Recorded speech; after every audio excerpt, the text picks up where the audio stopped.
Infra show के इस बड़े स्पेशल एपिसोड में आपका स्वागत है। मैं professor Iyer, editor and publisher Inertia एवं president Inertia foundation and president renewable energy promotion association. ये इसलिए स्पेशल है, हमारे साथ एक बहुत अहम मेहमान जुड़े आज। वो देश की प्रगति के अंदर बहुत काम किया इन्होंने, सौर ऊर्जा के क्षेत्र में काफ़ी देश का भला हुआ है इनके कारण। तरुण कपूर जी, आपका स्वागत है। Tarun Kapoor is joint secretary ministry of new and renewable energy government of India, और ये हमारे साथ अब जुड़े हैं। इंजीनियरिंग बैकग्राउंड से हैं लोग अच्छे, और तरुण कपूर साहब IAS हैं। वेलकम तरुण कपूर साहब to this show on renewable energy, this particular episode, जिसमें आपसे सोलर की भी काफ़ी बातें करेंगे। लेकिन पहले हम ये आपसे समझना चाहेंगे कि जो ये रिन्यूएबल पोर्टफोलियो है इस वक्त तकरीबन 2 फिगर्स हैं हमारे पास। 240 गीगावाट की फिगर है, सेंट्रल स्टैटिस्टिक ऑर्गेनाइजेशन की जो फिगर है वो कहती है 240 गीगावाट पहुंच चुके हैं। मिनिस्ट्री ऑफ पावर की जो हमने डेटा देखा वो 228। इसके मध्य हम समझे कि तकरीबन हम CSO की डेटा मान लें कि 240 गीगावाट आई है, तो 12% मिनिस्ट्री ऑफ पावर कहती है कि इसमें रिन्यूएबल एनर्जी का शेयर है, जो कि सारा मिला, पर इसमें सोलर का शेयर नहीं है। तो आपका क्या कहना है कि what is the actual share of renewable energy in this now? In terms of installed capacity अभी लगभग 13% है। हाँ जी, रिन्यूएबल एनर्जी का। रिन्यूएबल एनर्जी में हम लार्ज हाइड्रो शामिल नहीं कर रहे, राइट। तो और यदि हम एनर्जी की टर्म्स में लें तो लगभग 6% है। अच्छा, जो पावर जनरेशन के एंगल से हम देखें। हाँ, क्योंकि इसमें इंस्टॉल कैपेसिटी ना देखें और पावर जनरेटेड देखें। हाँ जी, क्योंकि जो रिन्यूएबल है सोलर और विंड पर्टिकुलरली, इनमें PLF कम होता है, 20% के करीब होता है। राइट। तो जो एक्चुअल जनरेशन है वो थोड़ी कम होती है। सो एनर्जी के टर्म्स में 6% लगभग है। सो सर, ये दर्शक देख रहे हैं जो आम आदमी के समझने के लिए कि लोग बोलेंगे कि 17% आपने इंस्टॉल कैपेसिटी दिखाई पर 6% आया, पर इसको हम कैसे क्लियर करें एक आम आदमी को कि इसमें रिन्यूएबल का क्या बेनिफिट है? देखिए, कार्बन फ्री एनर्जी है, वो तो हम लोग सब जान रहे हैं। तो how do we explain to a common man who is watching this show, the infra show, कि इसमें बेनिफिट है, हमको उसमें पैसे डालने चाहिए, देश को उस पर काम करना चाहिए। इसको तो आप अच्छी तरह समझा सकते हैं इसको। हमको ये देखना है कि हमारे देश में क्या सस्टेन कर सकता है, बिल्कुल। क्या ऐसा सोर्स है जिससे हम लॉन्ग टर्म अपने देश को एनर्जी प्रोवाइड कर सकते हैं। तो जहां तक फॉसिल फ्यूल्स की बात है, पेट्रोलियम हम जानते हैं कि हमारे देश में है नहीं, बिल्कुल इंपोर्ट करते हैं। हमारा इंपोर्ट बिल पेट्रोलियम की वजह से ही हमारे बैलेंस ऑफ पेमेंट सब खराब हुई है। हाँ जी। और कोल, जिसके हम हमारे इंडिया के लिए बोलते हैं 5th लार्जेस्ट रिजर्व्स, कभी उससे भी ज़्यादा बोलते हैं, और ये बोलते हैं 200 साल तक चलेगा कोला जितना हमारे देश में है।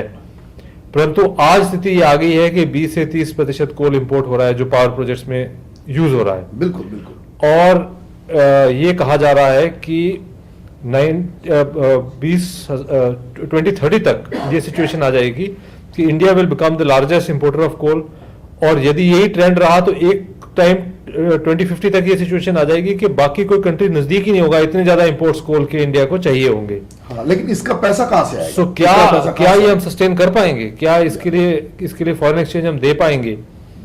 और ये तो एक एस्पेक्ट हो गया। हाँ जी। अब दूसरा एस्पेक्ट है क्लाइमेट का, बिल्कुल, पोल्यूशन का। तो क्या ये देश जिसकी इतनी पॉपुलेशन है, इतने ज़्यादा एमिशंस यदि इस देश में होंगे, कोल बर्निंग हम करेंगे, उससे जो आज कर रहे हैं उससे डबल कर देंगे, ट्रिपल कर देंगे, 4 गुना कर देंगे, तो पोल्यूशन लेवल्स क्या होंगे? और दूसरी ओर हम देखते हैं रिन्यूएबल। अब रिन्यूएबल का हाल ये है कि इंडिया में जो पोटेंशियल है वो इतना अधिक है। यदि आप एक ही सोर्स ले लें, सोलर ले लें, तो केवल 2-3 स्टेट्स में इतना पोटेंशियल है कि आप 5-6 लाख मेगावाट जनरेट कर सकते हैं, पूरे इंडिया की रिक्वायरमेंट पूरी कर सकते हैं। तो थोड़ा सर आप बताएंगे ये कौन से स्टेट हैं, क्योंकि ये भी हमको दर्शकों को बताना चाहिए कि जिसके पास ज्यादा, जैसे हर स्टेट के पास वेरियस स्रोत हैं ऊर्जा के, जैसे अरुणाचल में इतना हाइड्रो पड़ा हुआ है। तो इसी तरह से आपसे हम समझना चाहेंगे कि ये कौन से स्टेट हैं जो ज्यादा पोटेंशियल वाले हैं, क्योंकि ये ABC एनालिसिस तो होगी इसमें।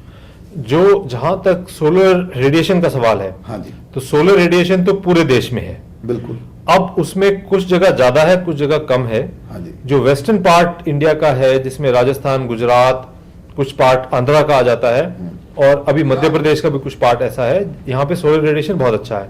और एक और क्षेत्र हमारे पास ऐसा है जहाँ सोलर रेडिएशन बहुत ज्यादा है, वो है लद्दाख। और because of the table top land, because of various reasons. और हिमाचल का कुछ स्पीति का एरिया है, राइट। सो ये सारे एरियाज है जहाँ रेडिएशन बहुत ज्यादा है और सनी डेज अधिक हैं, राइट। यानी कि कम से कम 300 दिन या 320 दिन साल में ऐसे रहते हैं, 330 दिन ऐसे रहते हैं जबकि सोलर रेडिएशन पर्याप्त रहती है जनरेशन के लिए।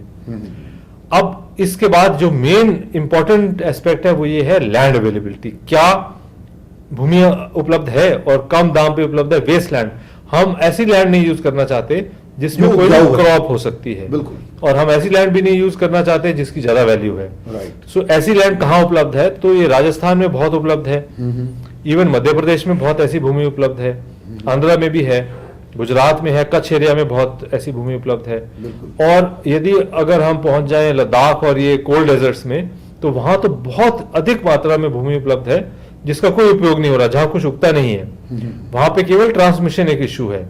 बिल्कुल। तो इन सब बातों को यदि देखें तो इन्हीं राज्यों को अगर हम टोटल करेंगे तो केवल लद्दाख में 1 लाख मेगावाट हो जाएगा, लद्दाख में आप कह रहे हैं 1 लाख मेगावाट हो जाएगा, राजस्थान में 3-4 लाख मेगावाट हो जाएगा, ऐसे ही गुजरात के कच्छ इलाके में 2-3 मेगावाट तो हो ही जाएगा, 2-3 लाख मेगावाट हो जाएगा।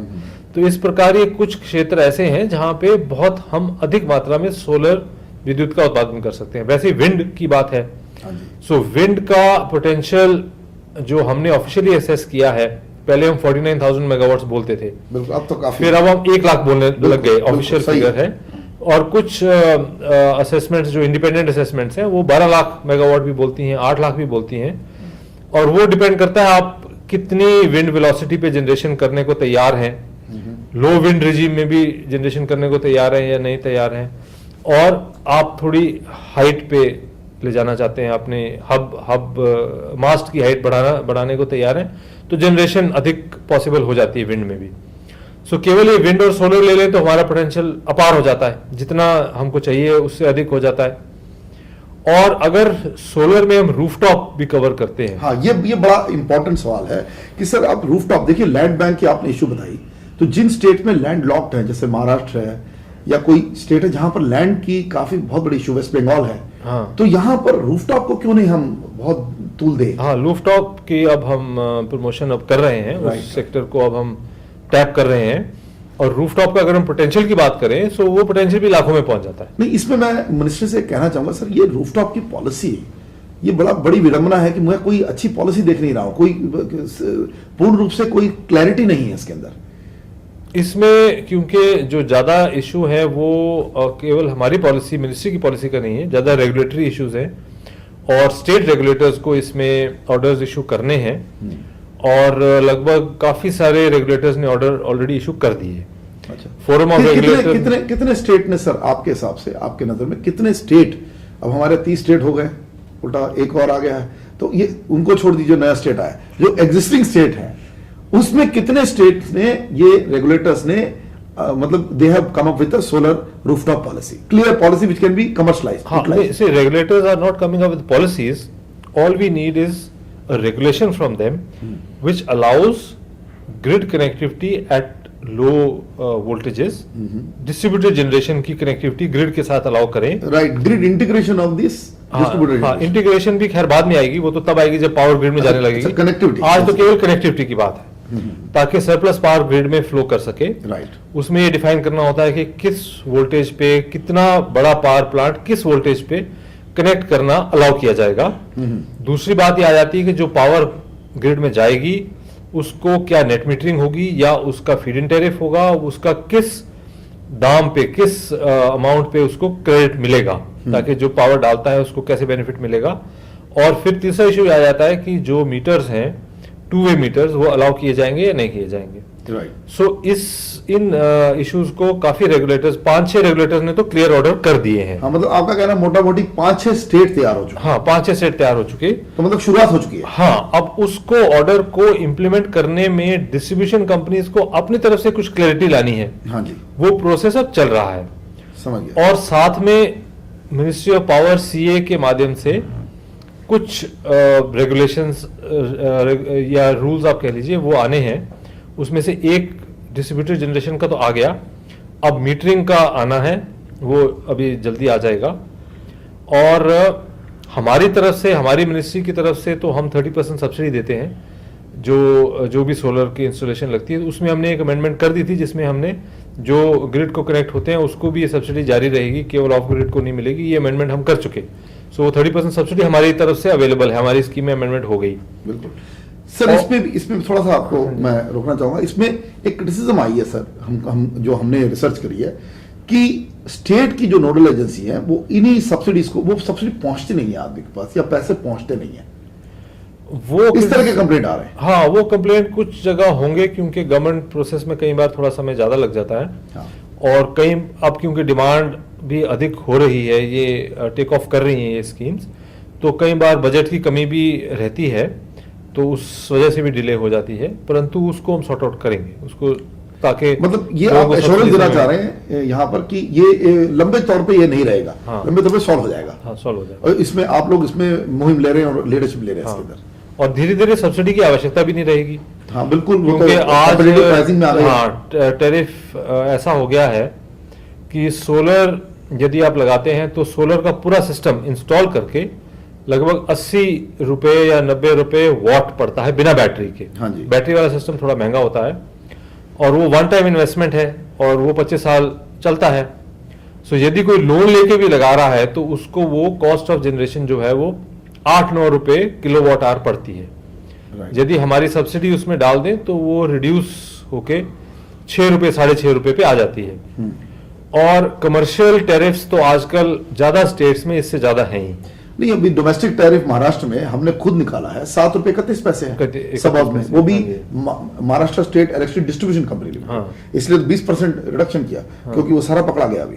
हम लोगों ने लिखा है नर्शा ने, तो ये आप बिल्कुल सही कह रहे हैं कि वहां ही टैरिफ ज्यादा है, सोलर से ज्यादा है। हाँ। तो सीधा सीधा सोलर लगाने की बात आ गई है। हाँ, तो सोलर लगाना फिर फायदेमंद है। हाँ जी, भले ही वो 6-7 घंटे आपको बिजली दे। हाँ, बिना बैटरी बैकअप। 6-7 घंटे बिना बैटरी बैकअप के देगा। हाँ।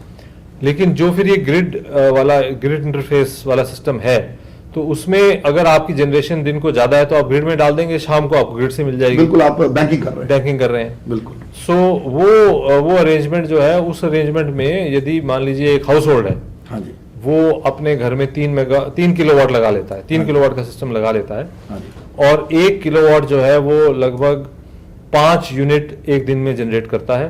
तो 3 किलोवाट लगा दिया तो 15 यूनिट रोज की वो जनरेट करेगा। और 30 दिन लगा लीजिए तो वो ऑटोमेटिकली कितने हो गए, 30 इंटू 15, सो हाँ 30 इंटू 15 हो गए 450। बिल्कुल, 450 यूनिट हाँ, विद्युत की जनरेशन कर देगा वो एक महीने में। सो उसका लगभग एक एवरेज हाउस होल्ड की कंजम्पशन पावर की इतनी ही होती है। सो लगभग उसका बिल जो है सेल्फ सफिशिएंट तो हो जाएगा। लगभग उसका जो बिल है वो बिल्कुल माइनर्स में आ जाएगा। या और कुछ ना हो तो कम से कम जो अपर स्लैब है जहां पे टैरिफ बढ़ जाता है, हाँ जी, हाँ जी, वो तो नॉक ऑफ हो जाएगा। हाँ बिल्कुल। सो वो उस कैटेगरी में चला जाएगा जहां मिनिमम कंजम्पशन आते हैं। हाँ, तो चलो इसी बात पे हम एक छोटा सा ब्रेक लेंगे इस वक्त, और जारी रहेगी ये डिस्कशन हमारे अहम गेस्ट के साथ सोलर के ऊपर और रिन्यूएबल एनर्जी के ऊपर, क्योंकि ये बड़ा अहम सवाल है देश के लिए कि हम जिसको गैर पारंपरिक ऊर्जा बोलते हैं वही पारंपरिक ऊर्जा, ये अक्षय ऊर्जा, ये देश को बचा सकती है, सस्टेनेबिलिटी ला सकती है, जैसा कपूर साहब ने कहा। मैं आपके साथ प्रोफेसर अय्यर इस ब्रेक के बाद हाजिर होऊंगा। So many of our dreams at first seem impossible, then seem improbable, and then when we summon the will, they soon seem inevitable. Christopher Reeve. 30th December 2010. Foundation ceremony of Gujarat's solar park.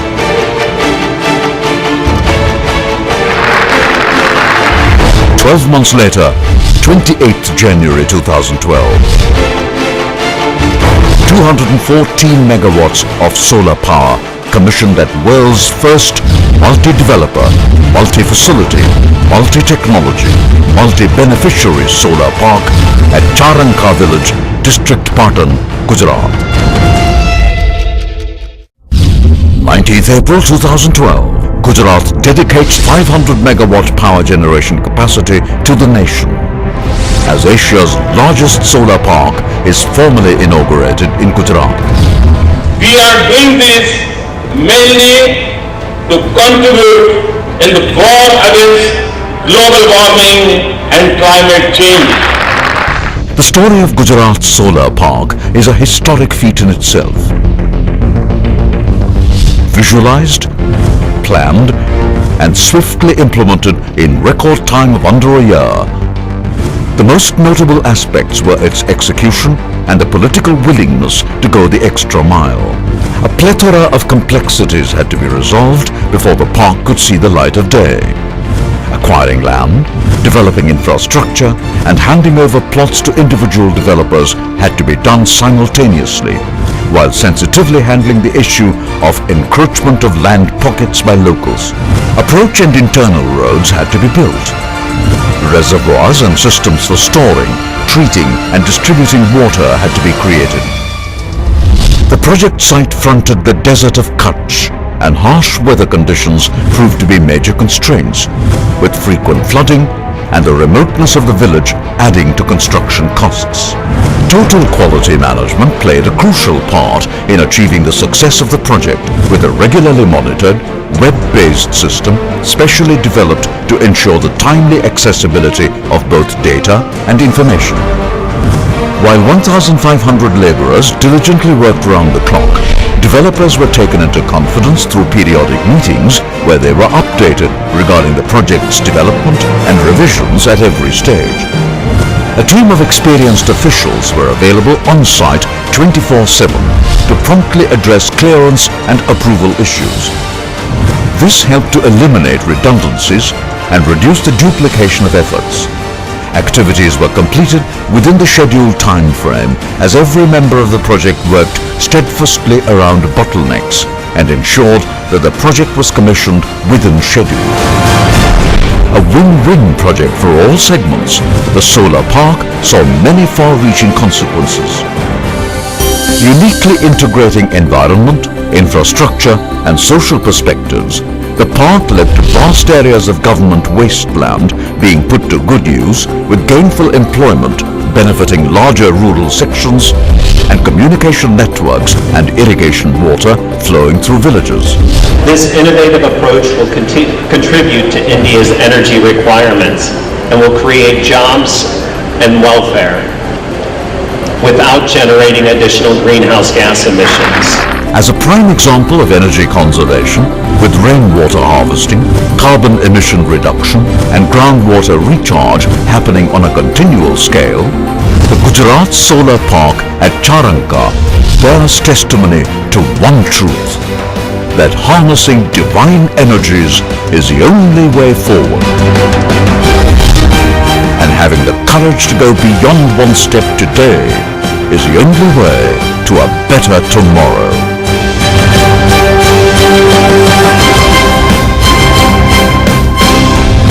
Gujarat Solar Park at Charanka, partnering a journey of brilliance.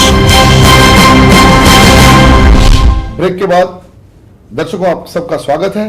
हमारे साथ आप बने हुए हैं और हमारे साथ अभी भी बने हुए हैं हमारे आज के महारथी तरुण कपूर साहब, joint secretary ministry of new and renewable energy हमारे साथ में हैं। और सौर ऊर्जा के संबंध में मैं ये सवाल कन्वर्ट करके मैं चाहूंगा कि तरुण कपूर साहब इसके बारे में बताएं। सर, ये जो बात हो रही है, ये बेसिकली ऐसा समझ में आ रहा है कि सौर ऊर्जा के लिए सभी इंटरेस्टेड हैं, इवन इंडिविजुअल्स इंटरेस्टेड हैं, और शायद ये बहुत बड़ा रेवोल्यूशन होगा देश में। आपने बताया कैपेसिटी बहुत है, लार्ज वाली भी कैपेसिटी है। एक तरह से कम अगर हम बैटरी बैकअप छोड़ दें, कम से कम देश 7 से 8 घंटे के लिए ऊर्जा सुरक्षा के अंदर पहुंच जाएगा। एनर्जी सिक्योरिटी की हम बड़ी बड़ी बातें कर रहे हैं, सौर ऊर्जा शायद इस देश को पहली बार ऊर्जा सुरक्षा देगा। ये छोटा पर्सन है, चाहे वो गांव का है चाहे शहर का, इसको हेल्प करने के लिए कैसे मंत्रालय सोच रहा है? इसमें कोई सोच आई है क्या? जो भी व्यक्ति ये सौर ऊर्जा का कोई भी अप्लायंस यूज़ करना चाहता है, रूरल एरिया में हो या अर्बन एरिया में हो, तो हमारी मिनिस्ट्री की तरफ से उसके लिए सहायता उपलब्ध है। हाँ जी। अब बैंक के माध्यम से यदि कोई लेना चाहता है तो हमारी एक स्कीम है जिसमें हमने सब्सिडी का पैसा जो है वो नाबार्ड के पास रख दिया है। हाँ जी। और वो नाबार्ड जो है वो आरआरबीज के माध्यम से वो लोन प्लस सब्सिडी उपलब्ध करवाता है। सो हमारे पास आने की आवश्यकता नहीं है, उनके पास पैकेज ही है, बंडल ही है। हाँ, बंडल पैकेज है। हाँ जी। जिसमें कोई यदि वहां जाएगा तो उसमें सब्सिडी भी ज्यादा है, और जगह 30 है, इसमें 40% है। अच्छा। स्मॉल सिस्टम लाइट्स में 250 वॉट्स तक। हाँ। तो वो यानी कि छोटा सिस्टम, यानी कि 2 लाइटें 3 लाइटें 4 लाइटें, उस टाइप का जो सिस्टम लगाएगा उसमें 40% सब्सिडी है। पहले हमने ये स्कीम रखी थी कि जिसमें हमने इंटरेस्ट सब्सिडी की थी, ताकि लोन ही कम इंटरेस्ट पे मिल जाए, परंतु वो एडमिनिस्टर करने में काफ़ी दिक्कत आ रही थी, क्योंकि उसमें फिर बैंक्स को कैलकुलेट करने में और हमारे से क्लेम करने में प्रॉब्लम आती है।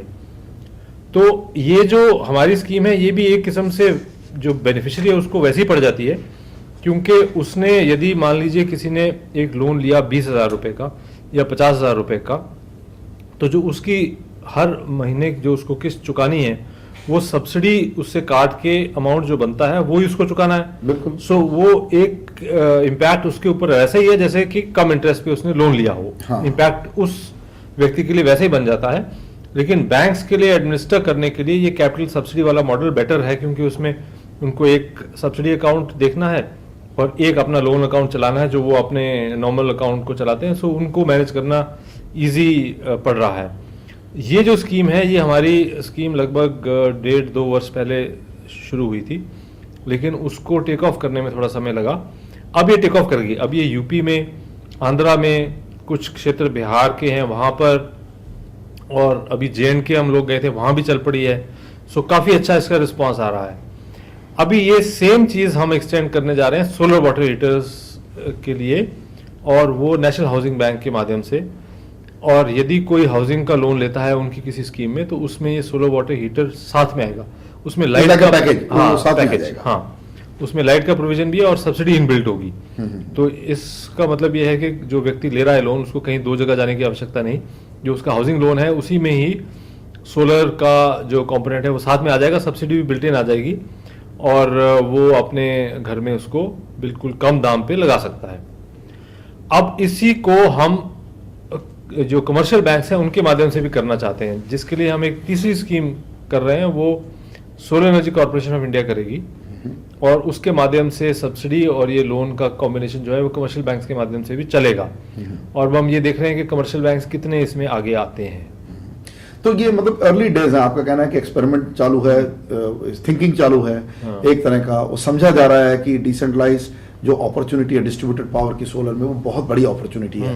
ये एक तरह के देश के लिए ही एक सौर ऊर्जा के अंदर एक रेवोल्यूशन पैदा कर सकती है। एक मैं आपसे एक और टिप्पणी चाहूंगा कि ये मैं कभी कन्विंस नहीं हुआ, जो हम तो काफी सारे प्रोग्राम में बात की आपसे भी, कि 20 गीगावाट का मॉडल हमें समझ में नहीं आया। सर 20 तो ये राजस्थान और ये कर लेंगे, तो हम 40, हम इसको डबलिंग की क्विकली बात क्यों नहीं कर रहे? मान तो सारे गए, अब हमारे जो सारे रिपोर्ट्स भी आप लोगों को सबमिट हुए हैं कि रेपा की तरफ से रिपोर्ट सबमिट हुआ है, तो वो सब हमने सभी स्टेट्स को दिया है। हम तो कह रहे हैं कि 40 से 50 तो आराम से हो सकता है 2022। इतना भय क्यों पैदा हो रहा है इसको एम्ब्रेस करने में ऑफिशियली? ये जो सोलर मिशन है, सोलर मिशन जब लॉन्च हुआ था तो एक टारगेट 20,000 मेगावाट का दिया गया था। हाँ जी। अब 20,000 मेगावाट में, और ये क्योंकि 3 फेजेस में चलना है, सेकंड फेज में अभी हम आए हैं, सेकंड फेज में हमको इसको 10,000 मेगावाट पे लेके जाना है। तो अगर हम रिन्यूएबल परचेज ऑब्लिगेशन के हिसाब से चलें तो हमारे को 2022 तक 34,000 मेगावाट की आवश्यकता होगी, बिल्कुल, जो कि 20,000 से अधिक है। सो जाहिर है कि ये ऐसा लग रहा है कि ये 20,000 से ज्यादा जाएगा। अभी टारगेट हम रिवाइज करें या ना करें उसका कोई ज्यादा मतलब नहीं है। ज्यादा आवश्यक ये है कि सारे डिस्ट्रीब्यूशन कंपनीज, स्टेट गवर्नमेंट्स इसको समझें और इसको प्रमोट करें। और जो रूफटॉप प्रोग्राम है, जिसमें जर्मनी में जितना सोलर लगा है, 35,000 मेगावाट लगा है, उसमें 71% रूफटॉप्स पे है, छोटे सिस्टम्स हैं। बिल्कुल, यही बात, इसी बात पे हमारे यहाँ भी जब ये छोटे सिस्टम्स ज्यादा टेक ऑफ करेंगे तब कैपेसिटी तो शायद अपने आप ही कैपेसिटी आ जाएगी, जिसके लिए हमें कुछ ज्यादा पुश करने की आवश्यकता नहीं होगी। नहीं, लेकिन इसमें एक थोड़ा फर्क है सर। जर्मनी की बात हुई तो हमने स्टडी किया था ये मॉडल को, और हमारे भी जर्मन रिप्रेजेंटेटिव जो रेपा के बैठे हैं वहाँ, है ना, उन्होंने खुद अपने घर पे रूफटॉप लगाया। तो बेसिकली ये पता लगाया गया कि एज आपकी, जो अगर एज आप क्लोज टू 60 जा रहे हैं, तो सोशल सिक्योरिटी जो इंश्योरेंस है वो बंडल्ड है आपके रूफटॉप पॉलिसी के साथ। यहां पर कुछ इस तरह की इनोवेटिव सोच नहीं आ रही है। नहीं, जर्मनी में खैर उन्होंने जो शुरू करा, उन्होंने तो ये करा कि भी आप सोलर लगाएंगे तो आपकी इनकम बढ़ेगी। नहीं, अभी जो रिसेंट है ये सोशल सिक्योरिटी से लिंक, सोशल सिक्योरिटी से भी लिंक किया, टोटली इंश्योरेंस से लिंक कर दिया। हाँ, सो काफी चीजों से उन्होंने मतलब काफी तरीके से प्रमोट किया है। हाँ जी। अब हमारे यहाँ भी अभी तक तो हमारा सब्सिडी मॉडल चला है, और साथ में कुछ स्टेटें अपनी तरफ से भी कुछ GBI वगैरह लाई हैं, तो कुछ हेल्प वो भी कर रहे हैं। हमारे यहाँ थोड़ा सा अभी शायद इसको समझना और प्रोपोगेट करना ज़्यादा आवश्यक है। सो आपको नहीं लग रहा सर मार्केटिंग बहुत कम हो रही है इन स्कीम्स के बारे में, जैसे हम आज डिस्कस कर रहे हैं, काफी कुछ दर्शकों को समझा रहे हैं आज आपके थ्रू, क्योंकि आप आए हैं और हमको ये आप सब scheme, but basically there is not much awareness created. मैं तो ये कहना चाहूंगा कि I don't see aggressive advertising from MNRE in good media, I don't see any education campaign. I'm not talking about only the mass media. I'm saying campaigns through constructive media जो आपकी message को आगे लेके जा सकती है, ये नहीं हो पा रहा। हाँ, ये शायद थोड़ी हमको पब्लिसिटी की इससे, मैं तो सके की एड ही नहीं देखता हूँ। हाँ, एक तरह से मैं समझा रहा हूँ, अधिक आवश्यकता ये हम पूछ है। रहे हैं कहाँ है, कोई पॉलिसी नहीं है, कुछ नहीं है। तो जिसको एग्रेशन से आप जब समझाएंगे लोगों को, जैसे न्यूक्लियर समझाया नहीं जाएगा, न्यूक्लियर खिलाफ हो जाएंगे लोग। अब जर्मनी, हम सुन रहे हैं, अब उल्टे सीधे न्यूज आ रहे हैं कि Germany is going out of solar, क्योंकि हमको पता क्यों जा रही है, क्योंकि ये सब्सिडी मॉडल लॉन्ग टर्म पे नहीं चलेगा, बैसाखी नहीं चलेगी, जो हमने डिस्कस किया। Germany is not going out of solar. Sir Germany FIT से बहुत पक गया है Germany, it's not able to. Germany का तो प्लान बड़ी क्लियर है। हाँ जी, उन्होंने पहले फीड इन टैरिफ दिया जो कि ग्रिड की पावर जिस रेट पे मिलती थी उससे ज्यादा था, बिल्कुल, ताकि सोलर लगाएं, ग्रिड में डालें, आपको पैसा कमाई मिलेगा, बिल्कुल 35 रुपए में फिर बिका है, उसने एकदम। धीरे धीरे उसको कम करा, हाँ जी, कम करके अब वो ले आए बराबरी पे। बिल्कुल, अब ये स्टेट सिचुएशन आ गई कि आप सोलर बनाएं, पावर प्रोड्यूस करें और खुद कंज्यूम करें, या ग्रिड में डालें, बराबर है। एक तो से आप एक समान है। हाँ, खुद कंज्यूम करना ज्यादा पसंद करते हैं। बिल्कुल, अब वो कहते हैं कि इसको हम और कम ले जाएंगे और स्टोरेज भी घर में कोई करे, मतलब सोलर पावर भी सस्ती हो रही है हाँ जी, अपने आप ही। हाँ जी, तो अब वो स्टेज आ जाएगी कि कोई व्यक्ति सोलर पावर जनरेट करे, स्टोर करे और खुद यूज करे, तो वो ग्रिड से जो पावर लेता है उससे तभी उसको सस्ती पड़ेगी। ये उनकी एम है। ठीक है। सो वो रिसर्च कर रहे हैं ताकि एक प्राइस कम आए, और उसके बाद एक लेवल होती है हर कंट्री की, कितनी पावर कोई कंट्री एब्जॉर्ब कर सकता है। हाँ, अब मान लो जिस कंट्री की रिक्वायरमेंट ही 1 लाख मेगावाट है या 1.5 लाख मेगावाट है, सो कितनी एब्जॉर्ब करेगा। सो अभी वो 7,000 8,000 के मेगावाट के करीब हर साल ऐड कर रहे हैं, बिल्कुल, और वो रेट जो है अभी चल रहा है, अभी कम नहीं हुआ है। सो इसलिए उसके बाद वो टेपर ऑफ होगा, क्योंकि उसके बाद एब्जॉर्प्शन नहीं हो पाएगी। इसका ये मतलब नहीं है कि वो उसको रिड्यूस कर रहे हैं। हमारी कंट्री में क्योंकि पॉपुलेशन जर्मनी से बहुत ज़्यादा है, आज भी टोटल हमारी जनरेशन कैपेसिटी जो है इंस्टॉल्ड वो इन कंट्री से ज़्यादा है, क्योंकि हमारा कंट्री इतना बड़ा है। बिल्कुल, तो हमारे यहाँ पे हम कितनी सोलर एब्जॉर्ब कर पाएंगे, वो जो कैपेसिटी टू एब्जॉर्ब है वो बहुत ज़्यादा है, ह्यूज है। ह्यूज है। उस स्टेज पे हम पहुंचेंगे कई वर्षों के बाद। तो आपका कहना है कि this path to market for solar is an advantage to India, because ये बहुत लंबा है, हाँ। रेट्स काफी गिर गए हैं, हम सही टाइम पे आए हैं। हाँ। सोलर के अंदर हमारा टाइमिंग भी अच्छा है कि बड़े हायर रेट्स पे हमने नहीं खरीदे, FIT भी बड़े शॉर्ट टर्म के लिए चली कि वो ट्रिगर कर गई मार्केट को। तो आप ओवरऑल बोल रहे हैं कि सोलर में हमारा hopes, it's unlike the other renewables, काफी बढ़िया पोजीशन। बहुत, और सबसे अच्छी बात ये होती है कि ये गवर्नमेंट ड्रिवन नहीं रहेगा, ये पब्लिक ड्रिवन होगा, अब आगे जाके पब्लिक ड्रिवन हो जाएगा। बिल्कुल, बहुत क्योंकि बढ़िया बात मार्केट कही में आपने। जाएं, आप सोलर लीजिए, आपको सस्ता लगता है और आपको एडवांटेज देता है, तो आप लीजिए, अपने रूफ पे लगाइए। You are not dependent on anyone, that's what we want. Right. Kapoor साहब, एक पूछना इसी संदर्भ में कि जो REC की पॉलिसी निकली थी, इनिशियली तो सारा गंग हुआ, लेकिन अचानक कुछ चौपट होता नजर आ रहा है कि the renewable certificates are now, it's like tapering off, because I see one of the problem in this is the reduction of the cost of the solar installations, because अगर कोई स्टॉक मार्केट या कोई चीज ऐसे ली जाए जिसका continuous stock price high हो, तो वो तो अट्रैक्टिव होगा। यहाँ फॉलिंग प्राइस में कौन इस तरह की चीज को लेगा?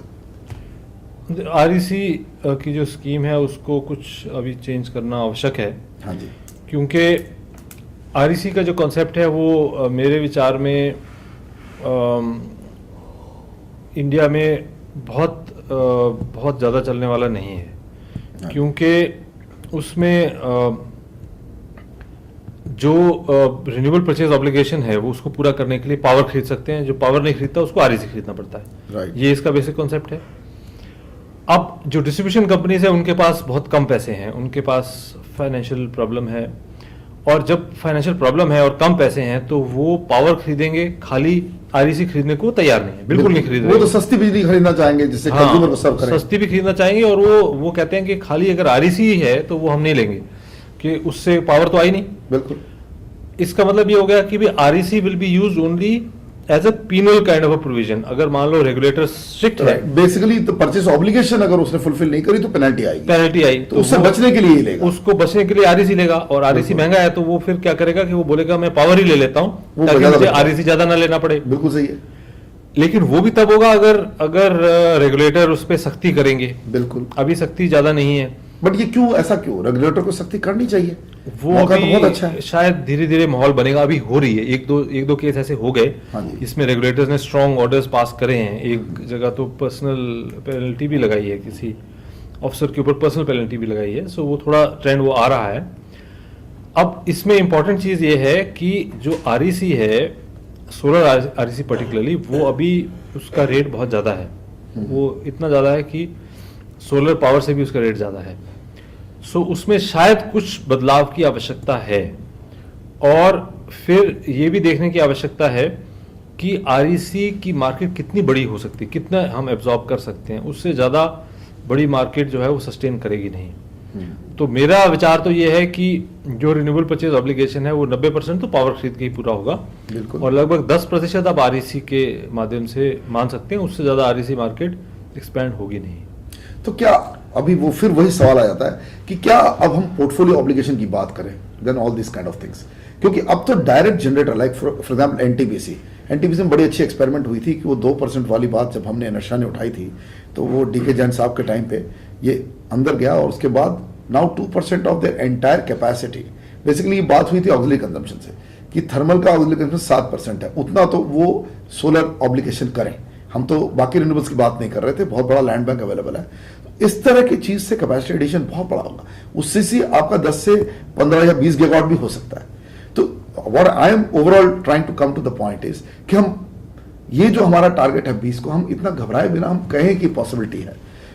मंत्रालय की तरफ से आए कि चलो आप कमिट नहीं करना चाहते, लेकिन हम तो कह रहे हैं 20 बनाएंगे, लेकिन स्टेट्स और इस तरह की इनोवेटिव पॉलिसी में the potential is much larger. कम से कम ये तो रिकॉग्नाइज किया जाए ऐसे मौके पे जब हम एक तरफ फेल हो रहे हैं, थर्मल तो हमारा बन ही नहीं रहा है, हाइड्रो हमारा कैपेसिटी चली गई है, तो ये एक statement of not hope but statement of potential तो हो। जो जनरेशन कंपनी है, जैसे कि एनटीपीसी ले लीजिए, सो एनटीपीसी के पास कुछ जगह लैंड भी है और ट्रांसमिशन इंफ्रास्ट्रक्चर है। तो सर already- बहुत लैंड है सर, already देखिए plant विंध्याचल लगा हुआ है। सुपर थर्मल में मैं गया, हाँ। बहुत लैंड पड़ी है, इतनी लैंड पड़ी है आप सोच नहीं सकते। इनके रामगुंडम, विंध्याचल, हम कोरबा, हम सारे ले लेते, इतनी पड़ी है कि उसी में 20 गीगावाट बना देगा आपका। One NTPC itself will make 20 gigawatt. Load नहीं करना उसको, कंपिटिटिव मॉडल से लाइए, प्राइवेट सेक्टर को इन्वॉल्व करिए, कितने सारा का सारा ऑब्लिगेशन आपका वहीं तैयार हो जाएगा। सो उसमें हम हमारे सुझाव तो ये है कि केवल एक काम करना है, वो ये है कि जो भी ये लार्ज जनरेटिंग कंपनीज हैं, इनको ये अलाउ करना है हाँ कि जी। जो आप रिन्यूएबल जनरेट करेंगे हाँ जी, वो आप अपने एग्जिस्टिंग थर्मल के साथ बंडल करके बिल्कुल सही है, और टैरिफ में पास थ्रू ये पॉसिबल है। आपका पावर ट्रेडिंग रेट तैयार है, पावर ट्रेडिंग कॉर्पोरेशन तैयार है बंडल करके पैकेज को बेचने में। हाँ, जब वो तैयार है, हम एक्सचेंज तैयार है आपका पावर लेने के लिए, लेकिन एक्सचेंज बंडल नहीं कर पाएगा, बंडल ट्रेडिंग कंपनी करेगी। और ट्रेड बंडल अगर करने के लिए एनटीपीसी को अलाउ कर दिया जाए, हाँ तो वही खुद कर लेंगे। वो ट्रेडर बन जाएगा। वो खुद कर लेंगे, बिल्कुल। और उसके बाद फिर वो सिर्फ उसको टैरिफ में पास थ्रू देना है, उनके पास तो ट्रेडिंग कंपनी भी है ना, लाइसेंस ली हुई है। लाइसेंस भी है। सो ये संभव है। तो ये जो लार्ज जनरेशन कंपनीज हैं जिनके पास इन्वेस्ट करने के लिए पैसा भी है, लैंड भी है, बिल्कुल। वो इमीडिएटली लगा और सकते इससे हैं। ट्रिगर एक और काम होगा जो हम आपसे रिक्वेस्ट कर रहे हैं इस प्रोग्राम में। ट्रिगर ये होगा कि सारे मैन्युफैक्चरर जो आज मरे पड़े हैं, एक तरह से चाइनीज ऑनस्लॉट में थोड़ा बहुत आप लोगों ने उनको रिलीफ दिया बाय सेइंग कि भाई इंडिजिनस प्रोक्योरमेंट सोर्सिंग होगी, लेकिन एक लार्जर इशू देखिए कि new technologies, higher efficient technology adopt करने में एनटीपीसी जैसी कंपनी आएगी तब ये होगा, क्योंकि टेंडर कंडीशन टफ होते हैं उनके। वो 21% की जो एफिशिएंसी वाले पैनल है वो ऑलरेडी इंडिया में अवेलेबल है, लेकिन इनको कोई जगह नहीं मिल रही है, लो एफिशिएंसी वाले पैनल बिक रहे हैं। तो आई थिंक कहीं ना कहीं एमएनआरई और एनटीपीसी, मतलब ये मैं जो बात कह रहा हूं, तो ये कहीं ना कहीं मिसिंग एलिमेंट है sir. I think gradually change आएगा, ऐसा नहीं है कि नहीं होगा। और मैन्युफैक्चरिंग, जहाँ तक मैन्युफैक्चरिंग की बात है, तो हमारे यहाँ पे मैन्युफैक्चरिंग जो ज़्यादा प्रभावित हुई वो हुई है सेल मैन्युफैक्चरिंग की फैक्ट्री। हाँ बिल्कुल, चाइना से धड़ल्ले से इम्पोर्ट हुए हैं। मॉड्यूल मैन्युफैक्चरिंग इंडिया में है, लगभग 2000 मेगावाट की कैपेसिटी है हर साल की, और सेल मैन्युफैक्चरिंग की लगभग 900 साढ़े 900 मेगावाट है हर साल की। हाँ। एक साल में मैन्युफैक्चरिंग हो सकती है। तो जो सेल मैन्युफैक्चरर्स हैं वो लगभग ऑलमोस्ट उनकी फैक्ट्रीज बंद है, बंद पड़ी है, टोटली बंद पड़ी है सर। मॉड्यूल मैन्युफैक्चरर्स का काम चल रहा है, हाँ, बिल्कुल, थोड़ा क्योंकि थोड़ा वो- कम है, वो as is लेकिन very फिर भी condition में चल रहा है। हाँ जी, और वो एक्सपोर्ट भी कर रहे हैं। बिल्कुल। सेल मैन्युफैक्चरर्स भी पहले एक्सपोर्ट करते थे, लेकिन जब इंटरनेशनल प्राइस क्रैश हो गया तो वो एक्सपोर्ट नहीं कर पा रहे।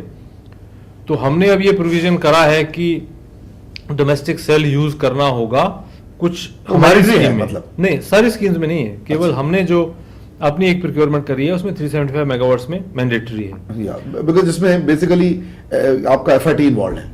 हाँ, जिसमें हम एक वीजीएफ दे रहे हैं, वायबिलिटी का फंड दे रहे हैं। हाँ जी।